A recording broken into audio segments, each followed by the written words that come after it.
rufuu dandeessu. Ashiga kan nu erge waldaa ijoollee waaqayyoo ilmaan ifaa garii jedhu ijaarameeti.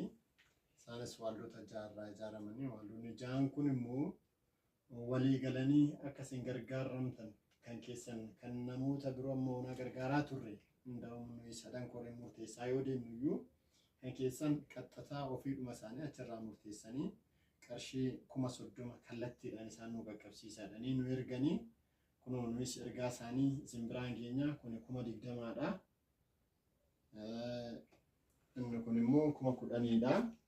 Walitti maallaqni kun 30,000dha. Isaan keessa jiran isaan hin daangessiin. Akkuma isin beektan biyyattii nama dhukaasa gurguddaa warra kutaa gamoo meeqa jijjigaa lubbuun nama meeqaa badaa hojjechiistuudhaan illee karaa dhaabbata deemanillee lafa onaa keessatti gatamanii lubbuu nama baay'ee badaa otoo isaan iyyuu gargaaruu malu isaan garuu namoota maatii keenyaaf firoota keenya biyya keessaa rakkatan kan keenya caala kan isaanii nutti dhaga'ama jedhanii waan qaban irraa kutanii isin erganiiru. Isti obboloota kanaan maal jettu isin? Waan an jedhuun qabani waaqayyoo waaqarraa bara isaanii jireenya isaanii eebbisu. Akkuma isin dubbattan egaa namni irraa feetis nama gargaaru. Namni immoo qaawwaa rakkinaa dhabeen jiru waaqayyo waaqarraa waan gaarii isaanii faayyaatu gooftaan isaanii eebbisu barri isaanii eebbifamu. Isinillee waaqayyo kan caalaa ayyaana isin ifaa baay'isu eebbifamu. Gooftaan isin gargaaru egaa jecha tunaan qataa waaqayyo immoo jechaan guutuu ta'e hunda keessan isin eebbisu. Galaayiramti gadii keessa bara. Sagalee dubbadha mudhii isaanii gaditti. Egaa kuni mudhiidhaa gaditti miidhama akka ta'e kan hojjechuu danda'u qaama mudhii isaaniitii ol qofa akka ta'edha. Obboleessi keenya kuni. Kana qofallee utuu hin taane fincaan kan ittiin bahu kunoo kanaanidha. Tuubboodhaan bahaa jira jechuudha. Egaa akkuma beekamu inni kun kana ta'e otoo jiru kanaa gaditti hojiidhaan hojjetu kanaa ol qofaadha kan hojii hojjechaa jiru. Daraa obboleewwan keenya biyya keessas biyya bakkees jirtanii obboleessa keenya kana bira akka dhaabattan jaalala waaqayyoon asumaan isin gaafanna. Waldaan tokkummaa ijoollee waaqayyoo ilmaan ifaas dhaamsa isin biraan nuu ga'a jettanii nutti ergitan kunoo obboleessa keenya faarfataa lammaa biraan geenyee jirra. Gooftaan isin haa eebbisu baay'ee iddoo guddaa isinii qabna. Obboleessi keenya illee garaasaa onnee isaarraa fudhatee isinitti gammadee isin eebbisee jira. Akkuma kana iddoo kana kan jirru obboloonni keenya bakka bu'iinsa fudhannee iddoo kana jirrullee baay'ee isinitti gammanna eebbifamaa isiniin jenna. Gooftaan isin haa eebbisu. Kan kanarra caalu waaqayyo isiniif haa yaadu eebbifamaa. Gooftaan bara jireenya keessanii haa eebbisu.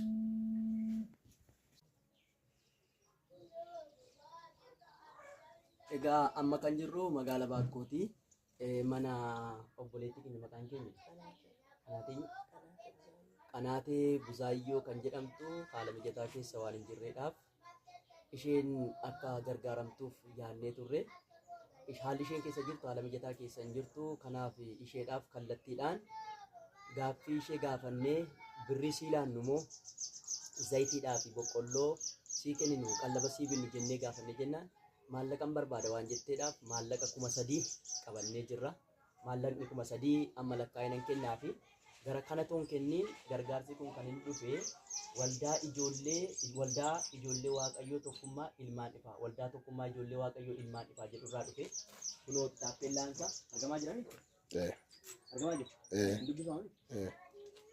Kanaaf waldaa tokkummaa ijoollee waaqayyoo ilmaan ifaa kan jedhan ijoollee keenya biyya Arabaa jirantu gargaarsa kana namoota rakkoo hamaa keessa jiran kan miila hin qabne kan harka hin qabneedhaa fi kan ija hin qabne rakkoo hamaa keessa kan jiranii nu gargaara jedhanii walitti qabanii maallaqa kana erganii waan jiraniidhaaf nus kanarratti hundaa'uudhaan namoota akka isheetii gariin immoo kan qaama hir'uu ta'an kan harka hin qabne kan miila hin qabne gargaaruudhaaf mandaratti deemnee manatti deemnee warra dhufuu danda'an bakka tokkotti sassaabnee warra dhufuu hin dandeenye immoo manatti deemnee maallaqa kana gargaaraa jirra jechuudha. Maallaqni kun maallaqa 3,000 200 400 600 800 1,000 1,200 1,300 1,400 1,500 1,600 1,700 1,800 1,900 kuma lama kuma lamaaf dhibba tokko kuma lamaaf dhibba lama kuma lamaaf dhibba sadii kuma lamaaf dhibba afur kuma lamaaf dhibba shan kuma lamaaf dhibba jaha kuma lamaaf dhibba torba kuma lamaaf dhibba saddeet kuma lamaaf dhibba sagal kuma sadii qarshii kuma sadii kunoo laanneefii jirra warqaa fuudhiiti isaaniin immoo ijoollee kana bakka isaan jiranitti eebbisiin waaqayyo sinaa eebbisu jedhee eebbisi warra si gargaaran saanaa eebbisu lafa jiranitti ayyaanni waaqayyo saanaa eebbisu haa eebbifaman hunda keessa waaqayyo haa eebbisu. Ijoollee meeqa kanatti gargaaraa jirtu? Ijoollee afur si wajjin 5 jechuudha. Gooftaan si gargaara jabaadhu yoo fedha waaqayyo ta'e yoo gargaarsa kana argame si cina dhaabbanna abdiin kutiin waaqayyo immoo si gargaara jabaadhu kana ittiin yoo waan ittiin godhachuu barbaadde ittiin godhachuu dandeessa. Egaa obboloota keenya biyya bakkeera jirtan waaqayyo waaqarraa dachaa godhee isin haa eebbisu eebbifamaa akkuma isin harka keessan hiyyeessaaf qaama hir'uudhaaf harka keessan ol kaastan diriirsitan waldaa tokkummaa ijoollee waaqayyoo ilmaan ifaa kan jedhu hunduma keessan lafa jirtanitti waaqayyo waaqarraa dachaa godhee isin haa eebbisu. Qoonqoon nyaatee beela ba'e qoonqoon ittiin nyaatee beela ba'e qaamni ittiin gargaaramee waaqarraa isin haa eebbisu eebbifamaa gooftaan ayyaana isiniif haa baay'isu baay'ee isin galateeffannaa eebbifamaa seetii godha. qabanii qaawwaasa qabanii lola keessa jiranii karaa nama isaanii hojjechiisuu beekamaatoo jiranii hamma nuu danda'ame nama biyya keenyatti rakkatu obboloota keenya bira gahuu qabna jedhanii walitti dhufanii tokkummaa uumanii akkuma kana warra waan kana akka gargaaruuf nu ergan. Kanaaf waaqayyoodhaan isiin arganna jennee asitti dhufnee waaqayyo walitti nu fidee walitti nu fidee qarshii 3,000 dhaggee mana kiraas kaffalattee daa'ima keetii boqqolloo daakuu ta'e biyya akka ittiin bulchitu waaqayyoon si abboomee ergaa isaan nu ergan keessaa tokkummaadha waan ta'eef nasii laannaa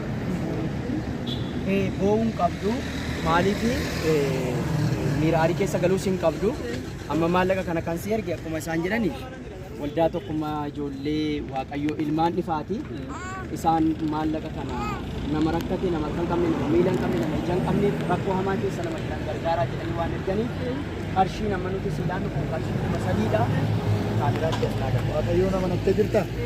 Waaqayyoo nama naftee jirta? Waldaa kamitti waaqeffatu? Waldaan seessa muudee waldaa kanaafuu waldaa tokkotti qabamiiti jiraatu. Waldaan illee si gargaaruu waaqayyoo jiraatte anasitti dabaleeti dabalataan anillee asuma waldaa kana waldaa qaadootiitti daayirektara piroojeektii guddisa daa'immanii fi mirga namoomaa kan waldaa eetika kompaashiniiti. Kanaaf akka carraa yeroo baay'ee asii namoota akkasii quunnama. Kanaaf anis yaada kee argee yoo hin jedhu obboloonni kun immoo akka carraa isaan asitti godha arganii immoo dhufan isaan immoo waaqayyo siif kaasee akka isaan immoo si gargaaraniif immoo waaqayyotu ergamoota waaqayyo dhaabbatee amma iddoo kana anattis isaanis walitti kanaaf ati baay'ee gammadii akkuma isaan amma siin jiran immoo miseensummaa waldaa immoo asitti qabamtee migiratti qabamtee waaqeffachuu dandeenya. Mucaan jallee kompaashinii galee gargaaramuu danda'a. Fuulduraatti immoo carraa argatee kompaashinii migiratti akka galamaa waliin birrii kanas tokko lama sadii afurii shanii ja'a torba saddeet 9 maal jettaanii obboloota kee biyya arabaa jiran gurmaanii kan gargaarsa kana si godhanii maal jettaanii?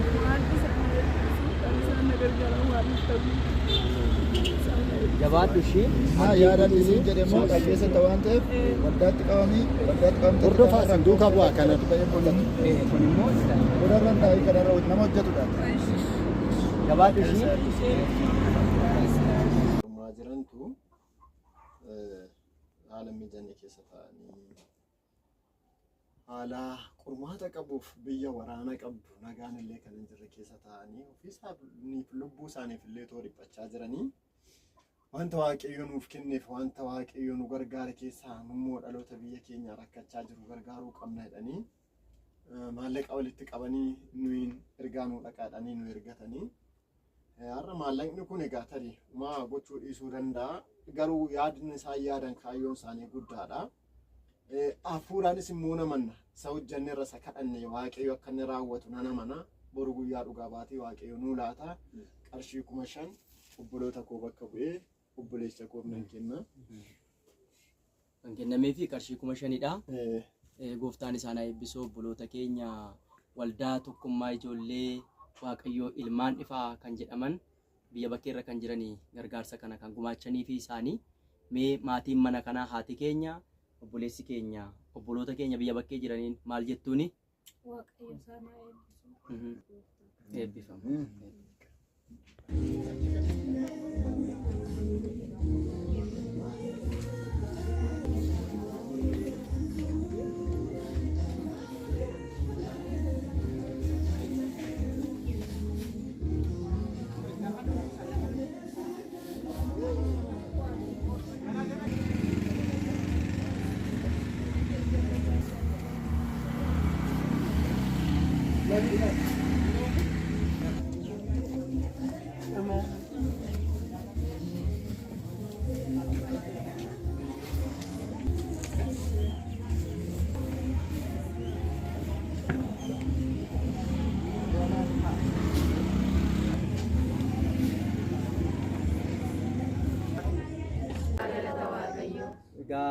Waaqayyo nu gargaaree guyyaa har'aa kan jirru magaala Baakkoo ganda Odaa Goshuu keessa jirra.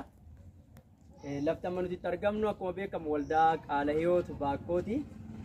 Iddoo kana kan jiran obboloonni keenya lafa kana jiranii baay'een isaanii gandoota 5 keessaa gara lafa kanaa kan dhufanii gargaarsa obboloonni keenya shamarran biyya bakkeerra jiran waliin ta'uudhaan garee ijaaranii gareen kun immoo gareedhaan kan jiru tokkummaadhaan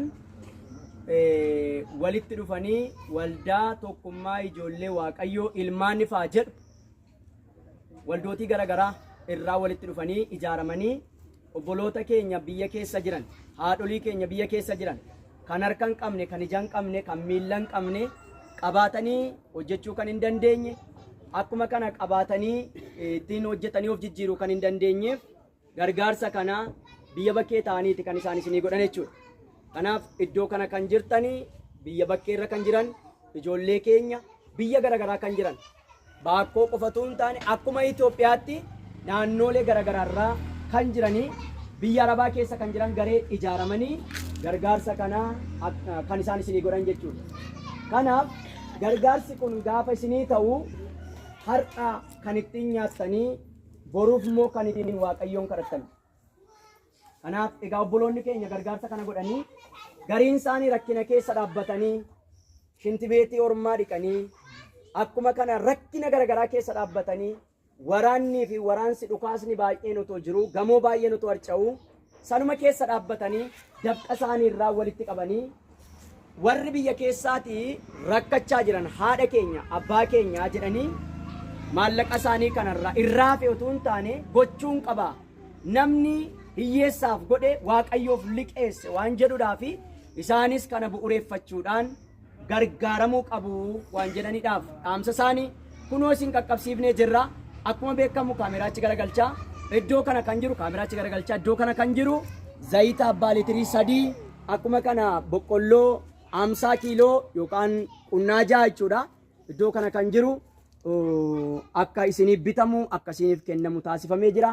Kunis immoo murtoo nuyi murteessineen utuu hin taane fedhii keessaniin tokko keessan gaafanneerra maalti isiniif haa ta'u jennaan qallaban qabnu waan jettaniidhaaf qallabni yookaan sooranni immoo waan barbaachisuudhaaf zayitaa fi boqqolloo yookaan qallaba yeroodhaaf achi isin butu isinii arjoomaniiru jechuudha. Mee hundi keessan harka keessan ol kaasaati obboloota keessan biyya bakkeerraa isin gargaaran Waaqayyo isin haa eebbisu jedhaa ursaati.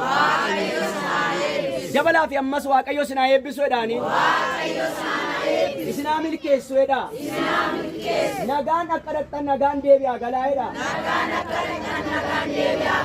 Waan isin hojjettan isiniif haa eebbifamu jedhaani. Lafa jiraattanitti eebbifamaa ittiin jedhaa. Egaa kanan xumuru asumarratti kanadha. Obboloonni kun bukkee jiran kan isaan dhufanii magaalaa Gudarirraati. Egaa isaan maqaa isaanii ibsataniiru ta'uu danda'a. Ani maqaan koo hojjetaa wangeelaa Camadaa Garbaabaa yookaan Abdii Garbaabaan jedhama. Waaqayyo isin haa eebbisu. Mee isa kana isinii godhe Waaqayyoon harka keessa walitti rukutaa galateeffadha. Eebbifamaa. Tole waaqayyo isin eebbisu obboloonni keenya waan baay'ee isaa dubbataniiru baay'ee isaa naasofnu garuu wanti sammuu keessa isin kaa'uu qabnu biyyi lafaa kun akka ishii wal caaltu beekuu qabdu biyyi lafaa wal qixxee miti garuu mootummaa waaqayyoo keessatti hundi keenya wal qixxee akka taane isa kana yoomiyyuu irraanfachuu hin qabdani waa'ee mootummaa waaqayyoo yaaduun sammuu keenya keessaa laphee keenya keessaatii baduu hin qabu kanaaf biyya lafaa irratti namni kamiyyuu inni miilaan deemus ni qaama guutuu ta'es wal caala garuu mootummaa waaqayyoo keessatti hundi keenya iyyuu tokkodha. Kanaaf mootummaa waaqayyoo keessatti hundi keenya qixa dhaabbannee waaqeffannaa, qixa dhaabbannee faarfannaa. Namni hundumtuu mootummaa waaqayyoo keessatti wal qixa akka ta'e isa kana beekuu qaba. Kanaaf sammuu keessa isa kanaan an qaama hir'uudha jettanii guyyaa tokko illee lafa irratti yaaduu hin qabdan. Kanaaf qaamni hir'uun hin hojjetaa, hin sooromaa, hin duroomaa iddoo ta'e hin qaqqaba. Kanaaf akka kanatti of amansiisuu qabdu. Borummoo kan kana caala waaqayyo balbala hojjaa akkasiniif banu waaqayyoon kadhachuu qabdu amma biyya lafaarra jirtanitti amma gaafa biyya lafaarraa deemnetti immoo mootummaa waaqayyoo keessatti immoo bakka akka qabnu beekuu qabnaa waaqayyo gooftaan sinaa eebbisu eebbifamaa obboloota keenya immoo biyya hambaa jiran waaqayyo gooftaan dachaa isaanaa eebbisu akkasumatti warra hojii wangeelaatiif dhimmanii fi hojii wangeelaatiif gatii baasan waaqayyo isaanaa taasisu gooftaan isaanaa eebbisu. Eebbifamaa yaada xiqqoon hin cufte hin seefi goote. Yaada xiqqoon hafee egaa iddoo kanatti kan argaman gaggeessitoota waldaa Qaala Hiyyootu Baakkoo akkuma kana obbolootaan keenya gudarirraa dhufan bakka bu'iinsa fudhatanii jechuudha. Egaa akka gargaarsa kanaatti nuyi koreedha. Koree gaafa taanu immoo gaheesaa waldaadhaaf kan nuti dabarsinu gaheesaa namoota naannoo isaanii jiraniifidha kan nuti dabarsinu waan ta'eedhaaf egaa gaggeessitoonni waldaa Qaala Hiyyootu Baakkoo fi tajaajiltoonni hojjettoonni wangeelaa iddoo kana jiranii mandara keessa deemanii isin barbaaduudhaan dhaamsa kana dhufanii isin qoratanii rakkoon mana keessan keessa akka jiru maalirra akka isin ciistan maal uffattanii akka isin jiraattaniif jireenya maalii keessa akka isaan jiraattan qo'annoo geggeessanii gargaarsa kana gatii guddaa kaffalaa kan turan gaggeessitoota waldaa Qaala Hiyyootu Baakkoo akkuma kanallee tajaajiltoota hojjettoota wangeelaa waldaa Qaala Hiyyootu Baakkoodhaa fi nu hojjettoota gargaarsa kanaaf bakka bu'iinsa fudhatee dhufe waaqayyo sinaa eebbisu nuun jedha erga takka waaqayyo sinaa eebbisu dabalaa nu eebbisa ayyaana isaa sinii baara dabalaa nu eebbisa ammaa sinaa dhaabu waliin sanaa bareechu waaqayyo sinaa eebbisu guddaa galatoomaa isiniin jenna egaa gama kootiin waanan qabu xumureera tarii yaadni gabaabaan yoo jiraate isaanirraa fudhanne yaada qabdaa. Jaanni afiillee humtuun jiru maqaa waldotii torban tarii isinii ta'uu yoon barbaade kondroma keessaniini. Waldaan Pheeneel jira, waldaan Fajjii Moocha Waaqayyoo jira, waldaan Fannoo Kiristoos jira, waldaa The Power of Christ jedhu jira, waldaan Fayyina Kiristoos jedhu jira, waldaan Alfaa Omeegaa jira. Waldaa ijoollee waaqayyo tokkummaa ilmaan ifaa walii galatti waldota jaha kanatu waldaa torbaffaa hundeessee isin gargaare waan ta'eef waaqayyo bakka jiranitti isaan haa eebbisu isin isaan eebbisu eebbifama xumurreera. Kana waraabe. Barreeffamichi waldichuma qofa. Calag jedhee. Rakkoon qabu dhiisaa waraabamuu baatus jira isaan bira.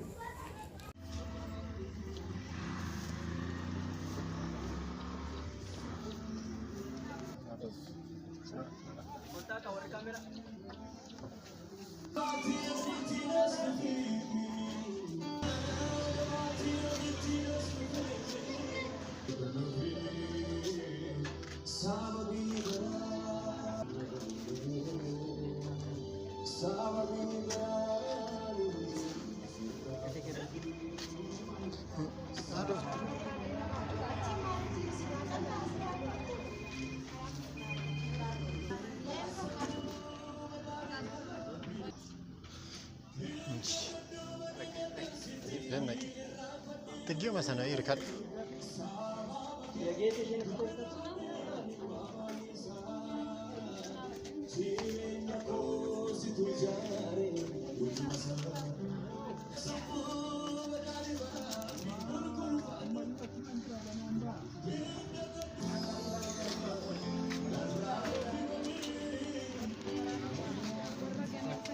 Mila kira tekosha.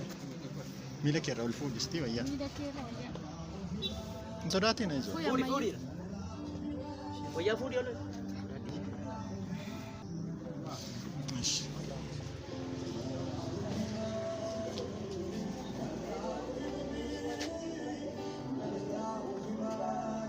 Messi.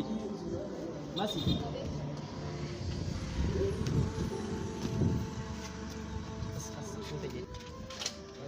Uyar. Yesus ati gooftaadha.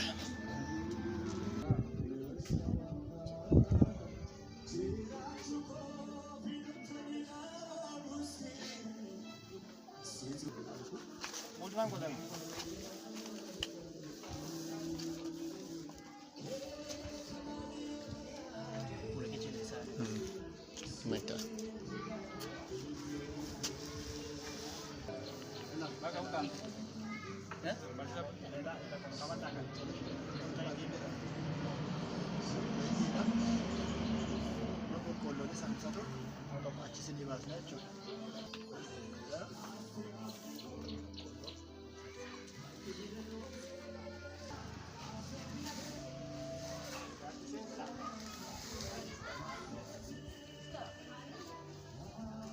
Shiran.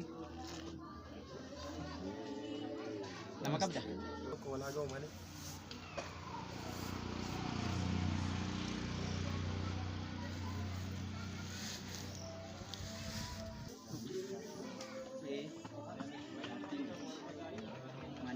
Tiken kum. Jaarti wan.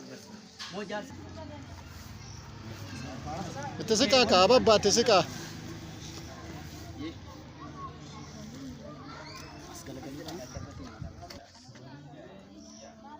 Kulit keluarga kamu apa? Koi. Asu kecil kan?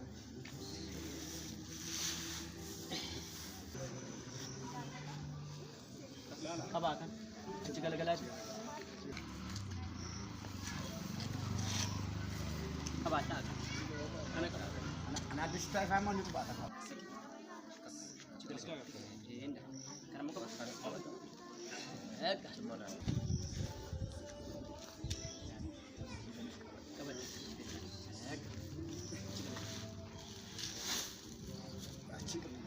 Amanu cerita orang apa?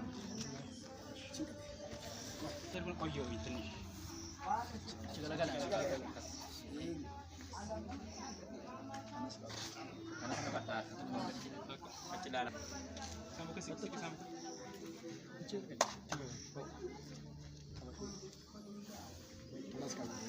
Kau ada sih. Yes. Bakolos. Karena kau juga di ya.